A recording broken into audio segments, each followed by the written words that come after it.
चलिए, hello everyone. पहले तो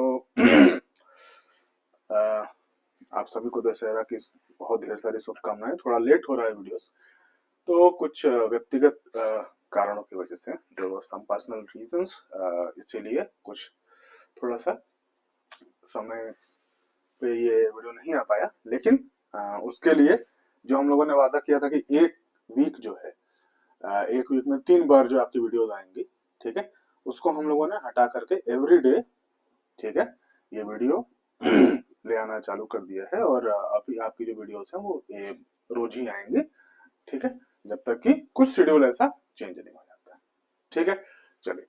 तो हम क्या पढ़ रहे थे, और आज की जो वीडियो होगी उसमें कुछ खास जो है वो रहेगा, जो लास्ट में हम आपको बताएंगे, और उम्मीद करते हैं कि आपको वो अच्छा लगेगा। तो खास क्या रहेगा, एक जो है पूरे जो हम लोगों ने ये सेशन पढ़ा है हिस्टोरिकल बैकग्राउंड, इसके ऊपर जितने भी क्वेश्चंस आए हैं वो आपको हम एक बार कराएंगे। उसके लिए एक सेपरेट वीडियो बनाएंगे, और एक वीडियो जो होगी वो ये पूरे हिस्टोरिकल बैकग्राउंड खत्म होने के बाद में क्विक रिवीजन। ठीक है, तो जैसा कि हम पढ़ रहे हैं 10-11 लेक्चर्स हम लोगों ने देख लिए हैं हिस्टोरिकल बैकग्राउंड के ऊपर में, और इसके ऊपर में हम एक क्विक रिवीजन लेकर के आएंगे। और ये आशा करते हैं कि आप लोग को ये ठीक है, अच्छा लगेगा। ठीक है, तो सारे बच्चे जुड़ चुके हैं NWS के साथ में। उसमें चलिए, तो हम लोग क्या पढ़ रहे थे, हम लोग पढ़ रहे थे हिस्टोरिकल बैकग्राउंड, और थ्रू किसके through, Indian polity by N Laxmikanth के थ्रू। ठीक है, उम्मीद करता हूं आप अपना यूपी PCS की जो बच्चे 2025 की तैयारी जो कर रहे हैं, ठीक है, 12 अक्टूबर को आपका प्री होने वाला है। और ठीक है, बहुत अच्छे से आप देखिए, इसको दीजिएगा। ठीक है, और एक और बात है, देखिए ये जो बैच है, we were not targeting for 2025, ये बहुत ही स्पष्ट। इसमें मैं कोई 10 घंटे का वीडियो लेकर के अगर मुझे समय मिलेगा तो मैं जरूर लेके आऊंगा। लेकिन देखिए, आप लोग इसको इतने बेहतरीन तरीके से तैयारी करिए कि जो नेक्स्ट ईयर 2026 का जो एग्जाम हो, ठीक है, उसमें पॉलिटी से आपको कोई भी समस्या ना हो। ठीक है, और एक और बात, लास्ट वीडियो में क्या हो गया था कि कुछ, मुझे लगता है कि 10-15 मिनट तक, ठीक है, कुछ दिक्कतें आई और रिकॉर्डिंग नहीं हो पाई। ठीक है, उसके लिए भी मैं बहुत क्षमा चाहूंगा, I am very sorry for that. तो उस चीज को हम आज कवर करेंगे। ठीक है, चलिए, तो आप NWS को सब्सक्राइब कर दीजिए। ठीक है, द नोट वाइज स्टडी। ठीक है,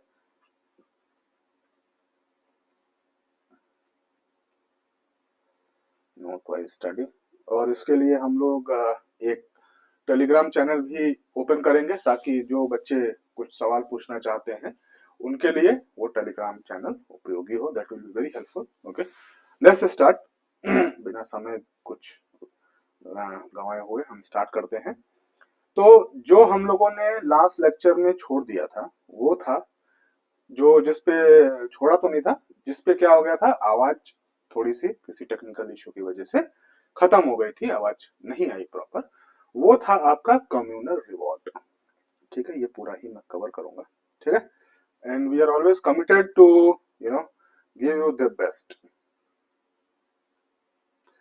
कम्युनल रिवॉर्ड, चलिए जी।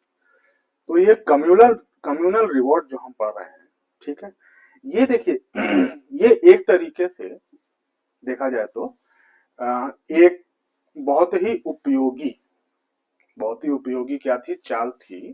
ठीक है, ब्रिटिश गवर्नमेंट की।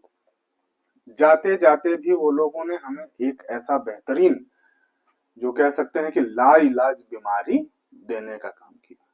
ठीक है, they gave us a type of disease that is until today, ठीक है, टिल डेट, वो हमें इफेक्ट कर रही है। ठीक है, कहीं ना कहीं आप लोगों ने देखा होगा जातिगत जनगणना और ये सब चीजें जो आजकल बिहार में चुनाव है, अगर आप ध्यान कभी दे तो 6 महीने से ये जो इशू चल रहे थे, ठीक है, तो उसको लेकर के पीडीए हो गया, ये सब चीजें हो गई।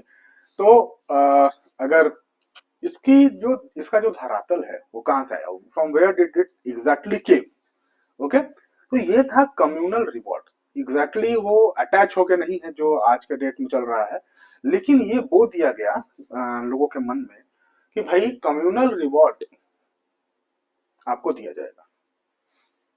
ठीक है, कम्युनल रिवॉर्ड मतलब होता है भाई आपको कुछ ऐसा कर दिया जाएगा कि आप ये भूल जाएंगे कि आप एक इंडियन हैं। इसके जगह पे आपको क्या याद रहेगा, आपको याद रहेगा कि आप कौन से कम्युनिटी से हैं। कौन से कम्युनिटी मतलब आप हिंदू हैं, मुस्लिम हैं, सिख हैं, या जो एक डिप्राइव्ड क्लास है, SC ST, ये सब चीजें। तो ये सारी चीजें बोने का काम बहुत पहले ही हो गया। चलिए,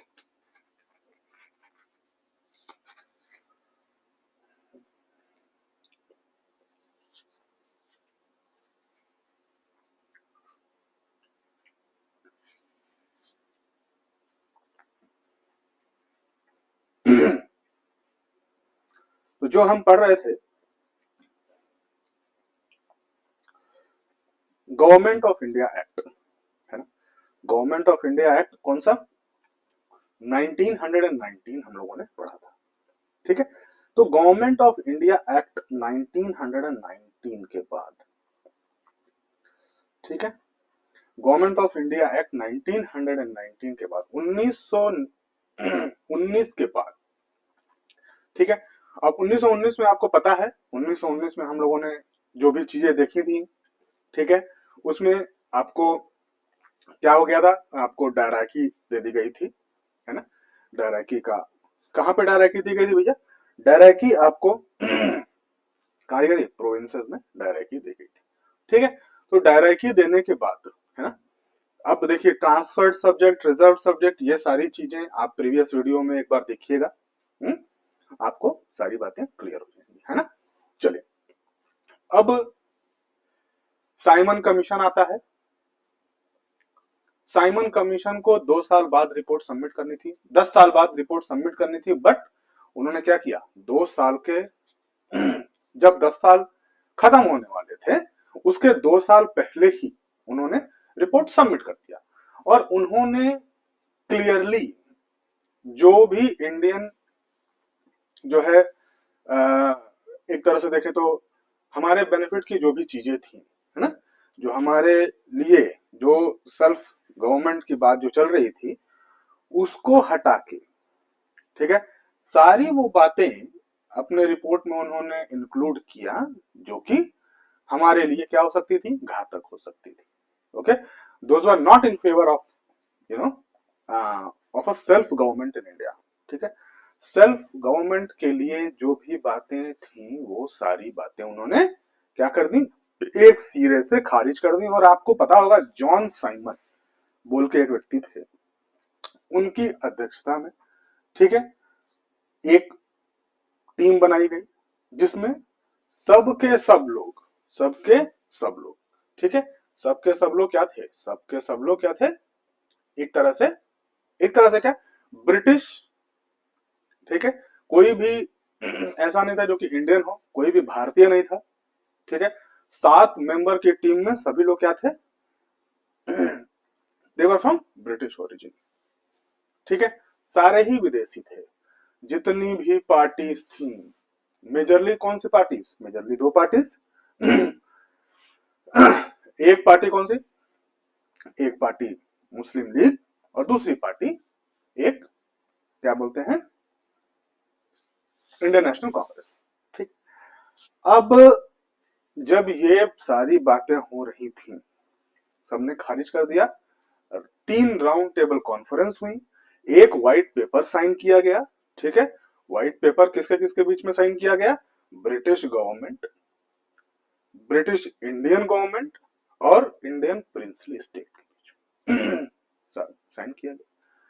जब ये सारी बातें फेल हो गई, जिसमें व्हाइट पेपर जो साइन हुआ, ठीक है, वो क्या था, that was the basis of the biggest next biggest article, next biggest act that was suppose to come, जो आगे आने वाला 1935 1935 का जो गवर्नमेंट ऑफ इंडिया एक्ट था, उसका क्या था, उसका वो बेसिस था। इतनी बातें आपको समझ में आ गई होंगी। अगर इसमें कुछ भी आपको डाउट है तो आप प्रीवियस लेक्चर देखिए। कुछ अगर मुझसे छूट गया है तो आप उसको क्या करिए, कमेंट बॉक्स में मुझे भेजिए और उसको भी कवर किया जाएगा। ठीक है, मुझे लगता है कि नेक्स्ट जो वीडियो हम लेके आएंगे, ठीक है, नेक्स्ट जो वीडियो लेके आएंगे उसमें हम पूरी हिस्टोरिकल बैकग्राउंड का एक लिस्ट, हम लोगों ने ये सारी बातें बहुत विस्तार से पढ़ी है, वेरी वेरी डिटेल्ड। मुझे नहीं लगता है कि इसमें कुछ भी छूटेगा, लेकिन उसके लिए हम लोग एक शॉर्ट वीडियो लेके आएंगे। मुझे लगता है कि 45 मिनट या ऐसे कुछ वीडियो होंगे, जिसमें वो बच्चे जो कि रिवाइज करना चाहते हैं और हमें भी रिवीजन करनी है, उसको आप एक बार देखिए और आपको हिस्टोरिकल बैकग्राउंड पूरा समझ में आ जाएगा। तो आगे जो आप जो असेंबली पढ़ेंगे, ठीक है, जो संविधान सभा पढ़ेंगे, ठीक है, उसमें आपको ये बहुत ही लाभकारी होगा, that will be very very beneficial to you. ठीक है, चलिए मुझे लगता है कि सारी बातें आपको क्लियर हो रही हैं, आवाज भी अच्छे से पहुंच रही है। चलिए, वेरी गुड। कम्युनल रिवॉर्ड की बात हम कर रहे थे, तो गवर्नमेंट ऑफ इंडिया एक्ट 1919 के बाद में हमें एक पुरस्कार मिला जिसको बोलते हैं कम्युनल रिवॉर्ड। ठीक है, अब ये कम्युनल रिवॉर्ड आया कब?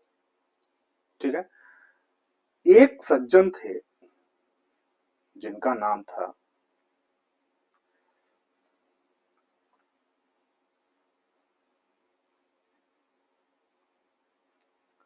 ठीक है, एक सज्जन जो थे प्रधानमंत्री, कहां के? ब्रिटेन के। क्या नाम था उनका? Ramsay MacDonald. क्या नाम था जी? देखेंगे क्या नाम था साहब का। नाम था रामसे मैकडॉनल्ड। एक मिनट, चलिए, इनका नाम था रामसे मैकडॉनल्ड।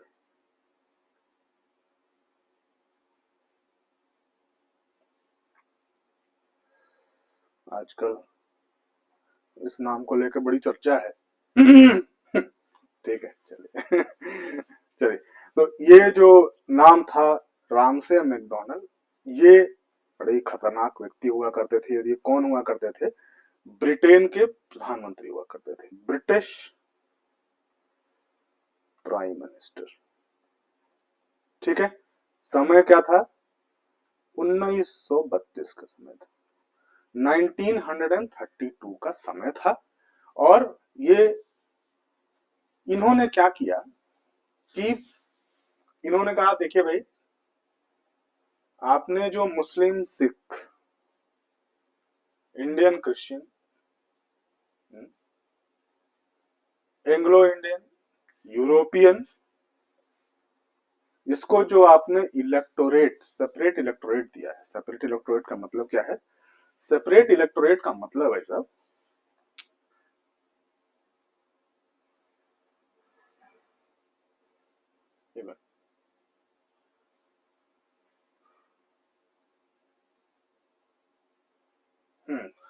तो जो आपने क्या किया है, सेपरेट इलेक्टोरेट दिया है। ठीक है, बीच बीच में थोड़ा सा कुछ मैं चेक करता रह रहा हूँ, कोई टेक्निकल इशू वापस से ना आ जाए कि मुझे वापस से इसको रिकॉर्ड करना पड़े, लेकिन चलिए ठीक है। जो सेपरेट इलेक्टोरेट दिया, सेपरेट इलेक्टोरेट आपने दिया है,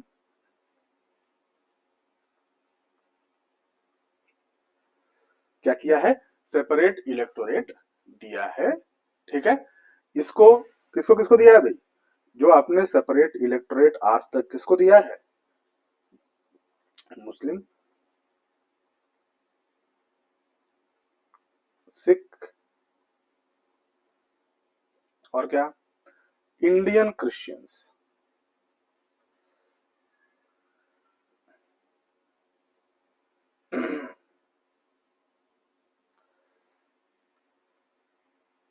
ठीक है, और क्या, एंग्लो इंडियन।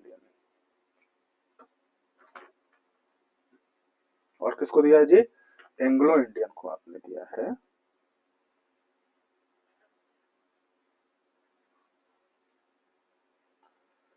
एंग्लो इंडियंस को आपने दिया है।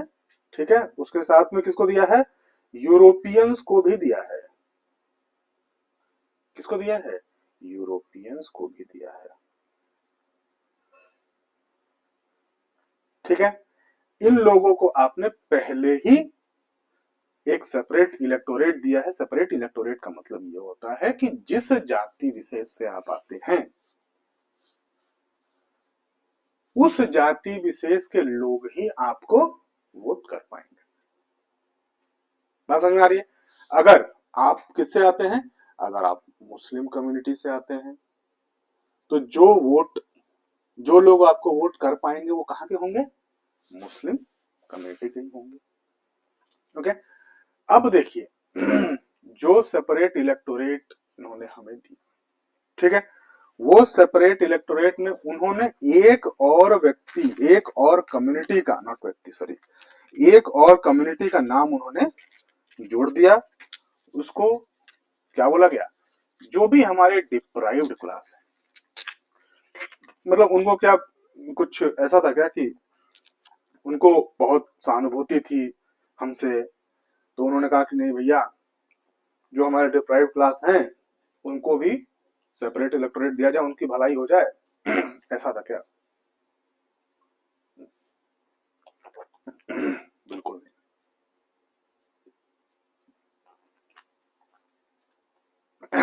एक मिनट, लगातार क्लास लेने की वजह से थोड़ा सा पानी। ठीक है, तो जो उन्होंने सेपरेट इलेक्टोरेट इन लोगों को दिया था, किन लोगों को दिया था, Muslim, Sikh, Indian Christian, Anglo Indians और यूरोपियंस को जो सेपरेट इलेक्टोरेट दिया गया था उसमें अब उन्होंने एक और नाम जोड़ने का काम किया। और उस नाम को वो नाम क्या था, वो नाम था, एक और उन्होंने नाम जोड़ने का काम किया, वो नाम था डिप्राइव्ड क्लास और डिप्रेस्ड क्लास। अगर बोल दें, क्या बोल देंगे, डिप्रेस्ड क्लास। एक बार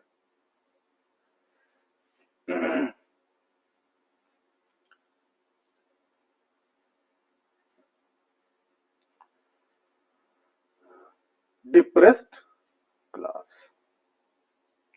डिप्रेस्ड क्लास मतलब कौन भाई, जो कि समाज से जुड़े नहीं रह गए हैं, जिसको समाज ने एक तरह से एक दीनहीन अवस्था में छोड़ दिया है।